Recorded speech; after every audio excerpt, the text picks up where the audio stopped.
Proletarios y comunistas. ¿Cuál es la posición de los comunistas con respecto a los proletarios en general?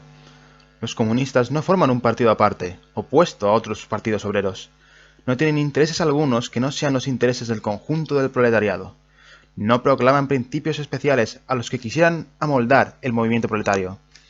Los comunistas solo se distinguen de los demás partidos proletarios en que, por una parte, en las diferentes luchas nacionales de los proletarios, destacan y hacen valer los intereses comunes a todo el proletariado, independientemente de la nacionalidad, y por otra parte, en que, en las diferentes fases de desarrollo porque pasa la lucha entre el proletariado y la burguesía, representan siempre los intereses del movimiento en su conjunto. Prácticamente, los comunistas son, pues, el sector más resuelto de los partidos obreros de todos los países, el sector que siempre impulsa adelante a los demás. Teóricamente, tienen sobre el resto del proletariado la ventaja de su clara visión de las condiciones, de la marcha y de los resultados generales del movimiento proletario. El objetivo inmediato de los comunistas es el mismo que el de todos los demás partidos proletarios: constitución de los proletarios en clase, derrocamiento de la dominación burguesa, conquista del poder político por el proletariado. Las tesis teóricas de los comunistas no se basan en modo alguno en ideas y principios inventados o descubiertos por tal o cual reformador del mundo. No son sino la expresión de conjunto de las condiciones reales de una lucha de clases existente, de un movimiento histórico que se está desarrollando ante nuestros ojos. La abolición de las relaciones de propiedad antes existentes no es una característica peculiar y exclusiva del comunismo. Todas las relaciones de propiedad han sufrido constantes cambios históricos, continuas transformaciones históricas. La Revolución Francesa, por ejemplo, abolió la propiedad feudal en provecho de la propiedad burguesa. El rasgo distintivo del comunismo no es la abolición de la propiedad en general, sino la abolición de la propiedad burguesa. Pero la propiedad privada actual, la propiedad burguesa, es la última y más acabada expresión del modo de producción y de apropiación de lo producido basado en los antagonismos de clase, en la explotación de los unos por los otros.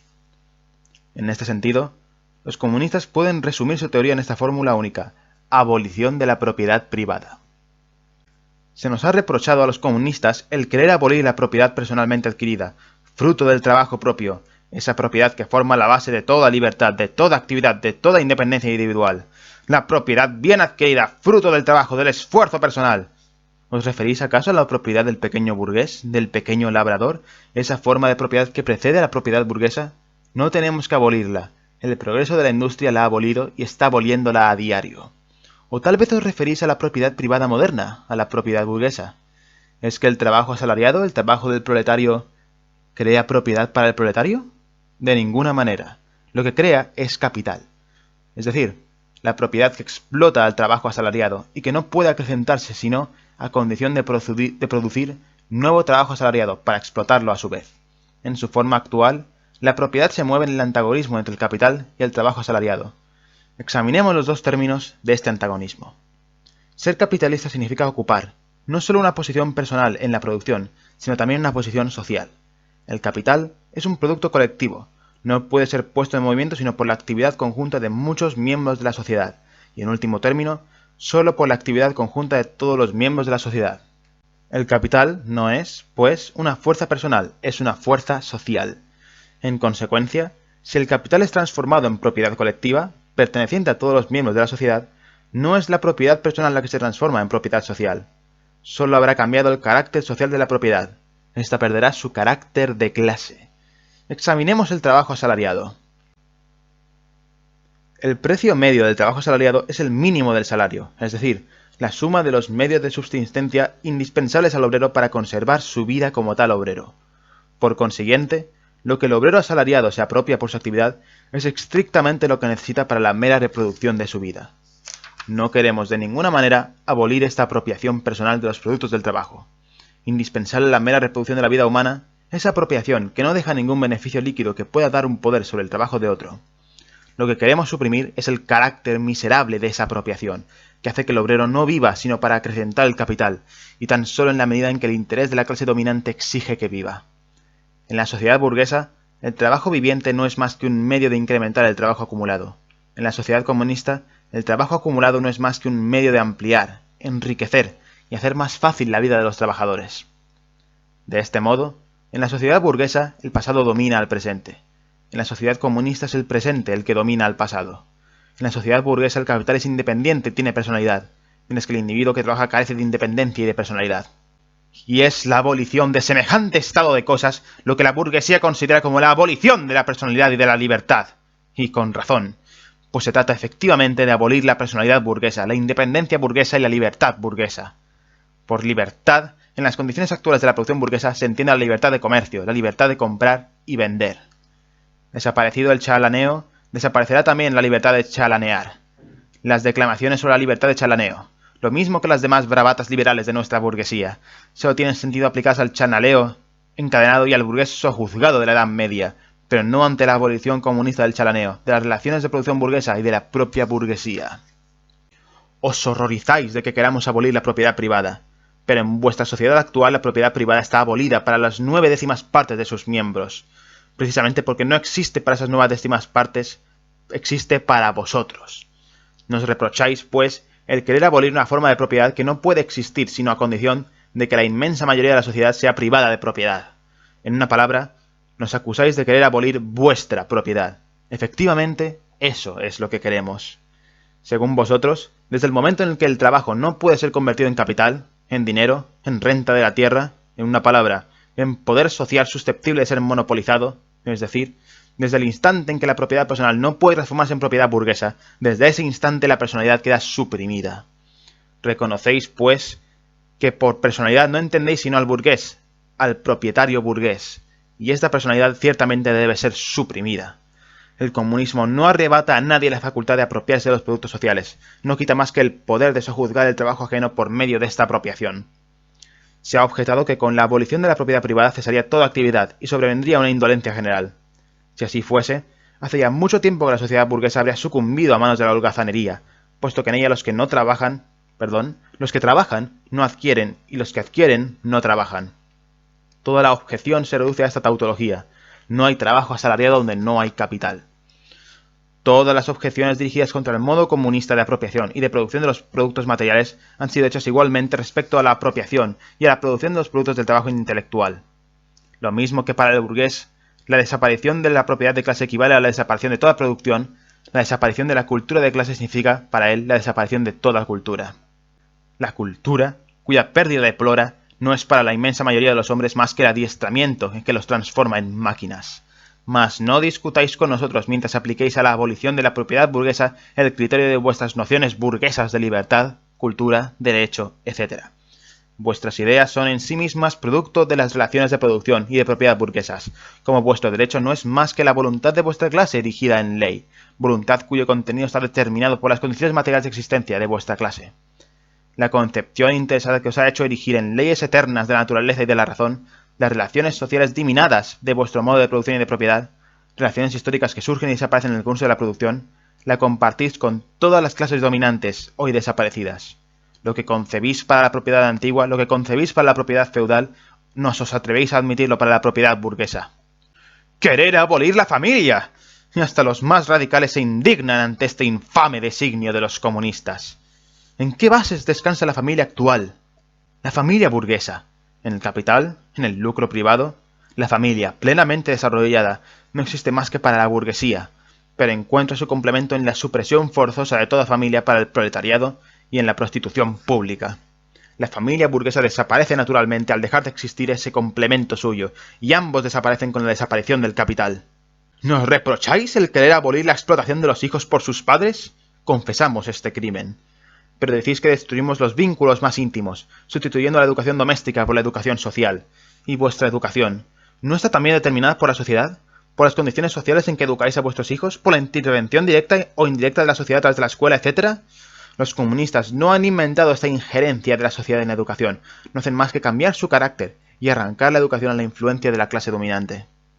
Las declaraciones burguesas sobre la familia y la educación, sobre los dulces lazos que unen a los padres con sus hijos, resultan más repugnantes a medida que la gran industria destruye todo vínculo de familia para el proletario y transforma a los niños en simples artículos de comercio, en simples instrumentos de trabajo. «Pero es que vosotros los comunistas queréis establecer la comunidad de las mujeres», nos grita a coro toda la burguesía. Para el burgués, su mujer no es otra cosa que un instrumento de producción. Oye decir que los instrumentos de producción deben ser de utilización común, y naturalmente no puede por menos de pensar que las mujeres correrán la misma suerte. no sospecha que se trata precisamente de acabar con esa situación de la mujer como simple instrumento de producción. Nada más grotesco, por otra parte, que el horror ultramoral que inspira a nuestros burgueses, la pretendida comunidad oficial de las mujeres que atribuyen a los comunistas. Los comunistas no tienen necesidad de introducir la comunidad de las mujeres, casi siempre ha existido.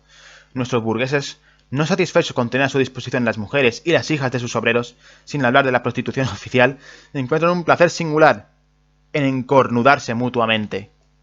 El matrimonio burgués es, en realidad, la comunidad de las esposas. A lo sumo, se podría acusar a los comunistas de querer sustituir una comunidad de mujeres hipócritamente disimulada por una comunidad franca y oficial. Es evidente, por otra parte, que con la abolición de las relaciones de producciones actuales, desaparecerá la comunidad de las mujeres que de ellas se deriva, es decir, la prostitución oficial y privada. Se acusa también a los comunistas de querer abolir la patria, la nacionalidad. Los obreros no tienen patria, no se les puede arrebatar lo que no poseen. Mas, por cuanto el proletariado debe en primer lugar conquistar el poder político, elevarse a la condición de clase nacional, construirse en nación, todavía es nacional, aunque de ninguna manera en el sentido burgués. El aislamiento nacional y los antagonismos entre los pueblos desaparecen de día en día con el desarrollo de la burguesía, la libertad de comercio y el mercado mundial, con la uniformidad de la producción industrial y las condiciones de existencia que le corresponden. El dominio del proletariado los hará desaparecer más deprisa todavía. La acción común del proletariado, al menos el de los países civilizados, es una de las primeras condiciones de su emancipación. En la misma medida en que sea abolida la explotación de un individuo por otro, será abolida la explotación de una nación por otra.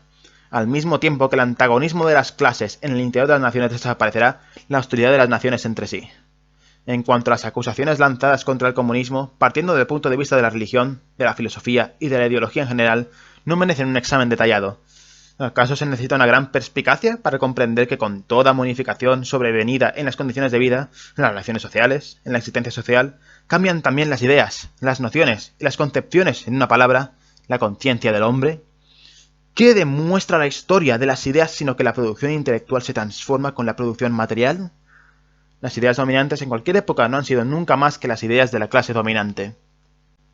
Cuando se habla de ideas que revolucionan toda una sociedad, se expresa solamente el hecho de que en el seno de la vieja sociedad se han formado los elementos de una nueva, y la disolución de las viejas ideas marcha a la par con la disolución de las antiguas condiciones de vida. En el ocaso del mundo antiguo, las viejas religiones fueron vencidas por la religión cristiana. Cuando en el siglo XVIII las ideas cristianas fueron vencidas por las ideas de la Ilustración, la sociedad feudal libraba una lucha a muerte contra la burguesía, entonces revolucionaria. Las ideas de libertad religiosa y de libertad de conciencia no hicieron más que reflejar el reinado de la libre concurrencia en el dominio de la conciencia. Sin duda, se nos dirá, las ideas religiosas, morales, filosóficas, políticas, jurídicas, etc., se han ido modificando en el curso del desarrollo histórico, pero la religión, la moral, la filosofía, la política y el derecho se han mantenido siempre a través de estas transformaciones. Existen además verdades eternas, tales como la libertad, la justicia, etc., que son comunes a todo estado de la sociedad. Pero el comunismo quiere abolir estas verdades eternas, quiere abolir la religión y la moral, en lugar de darles una forma nueva, y por eso contradice a todo el desarrollo histórico anterior. ¿A qué se reduce esta acusación? La historia de todas las sociedades que han existido hasta hoy se desenvuelve en medio de contradicciones de clase, de contradicciones que revisten formas diversas en las diferentes épocas. Pero cualquiera que haya sido la forma de estas contradicciones, la explotación de una parte de la sociedad por la otra es un hecho común a todos los siglos anteriores. Por consiguiente, no tiene nada de asombroso que la conciencia social de todas las edades, a despecho de toda variedad y de toda diversidad, se haya movido siempre dentro de ciertas formas comunes, dentro de unas formas de conciencia, que no desaparecerán completamente más que con la desaparición definitiva de los antagonismos de clase. La revolución comunista es la ruptura más radical con las relaciones de propiedad tradicionales. Nada de extraño tiene que en el curso de su desarrollo rompa de manera más radical con las ideas tradicionales. Mas, dejemos aquí las objeciones hechas por la burguesía al comunismo.